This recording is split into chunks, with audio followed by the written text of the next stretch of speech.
কুষ্টিয়ার মিরপুর উপজেলার একটি কালী মন্দিরে রাতের আধারে প্রতিমা ভাঙচুরের ঘটনা ঘটেছে বলে অভিযোগ উঠেছে। তবে কে বা কারা ভাঙচুর করেছে তা প্রাথমিকভাবে জানা যায়নি। রবিবার জেলার পোড়াদহ ইউনিয়নের স্বরূপদহ পালপাড়া কালী মন্দিরে এই ঘটনা ঘটে।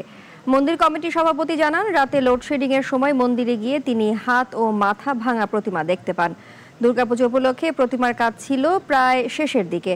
খবর পেয়ে OC, police super, RAB 12, Kushtia ক্যাম্পের কোম্পানি কমান্ডার সহ বিভিন্ন রাজনৈতিক দলের নেতারা ঘটনাস্থল পরিদর্শন করেন। ঘটনার সুষ্ঠু তদন্তের আশ্বাস দেন তারা। তো সন্ধ্যার পরে প্রচুর বৃষ্টি হতেছিল, এমন সময় 20 মিনিট আর কি কারেন্টও ছিল না, 20 থেকে 25 মিনিট। এই সময় যারা পাহারা দিবে তারা আসার পরে দেখে যে আমাদের কার্তিকের মাথাটা মুড়াই দিয়ে গেছে, 2 ডানা ভাঙছে, ময়ূরটা ভাঙছে, আর হাঁসটা ভাঙছে, আর সরস্বতী 2 ডানা, আর ওই যে মাথার তাসটা ভাঙছে।